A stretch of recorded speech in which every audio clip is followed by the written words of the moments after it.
Hi, I'm Paul Butler. I'm one of the client partners at New Leaf Training and Development, and I'm joined today by Tina Lowenthal, who is the Director for Procurement Services at CALTECH, an education organisation. I'm delighted to advise there's been a client of ours since 2007. Can you believe it?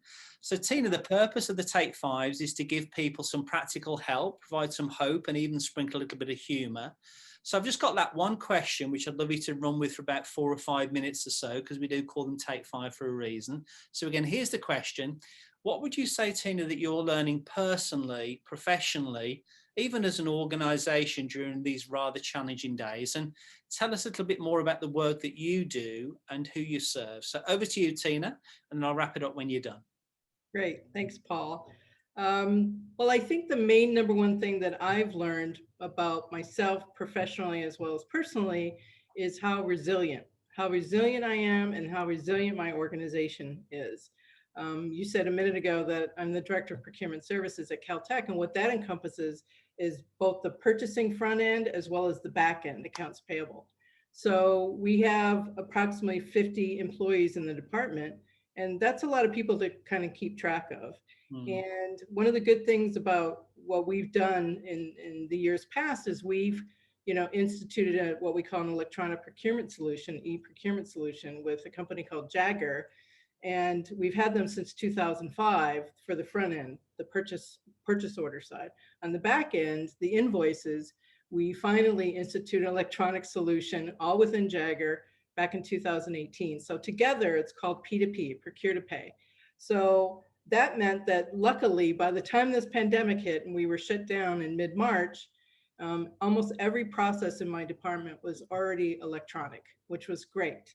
I would say we probably had maybe 10% paper still, but we were able to, again, pivot and be able to do what we needed to do electronically in that paper solution.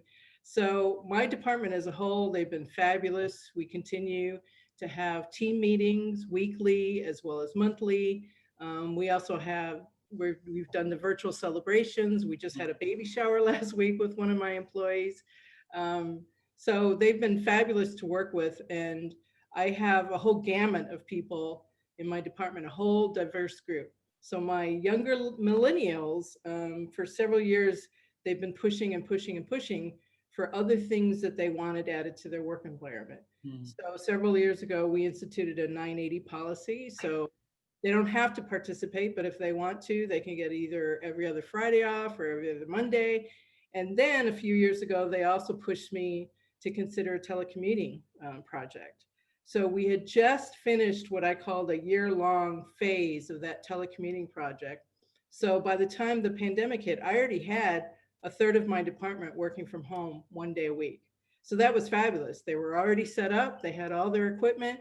They had to sign a formal Caltech telecommuting agreement. So then I didn't have to worry about them at all when this pandemic hit.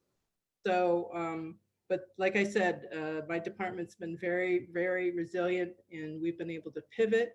And on a personal level, I have found that I'm resilient, like I said, and it's been interesting because my husband's at home, working from home. My younger daughter is working from home, so we all have our separate space.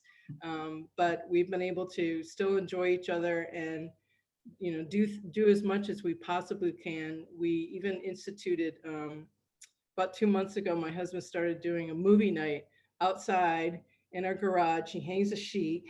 We have a projector. We play movies, and we've had some friends over. We social distance outside, in our front. But this is a no one has ever thought that we would live through something like this. Like they said, this is a once in a century pandemic. But I'm grateful and thankful that if we do have to go through something like this, at least it's during a time where we have so much technology. It allows people like myself and my husband and my daughter to work from home and to still be able to be employed full time. So,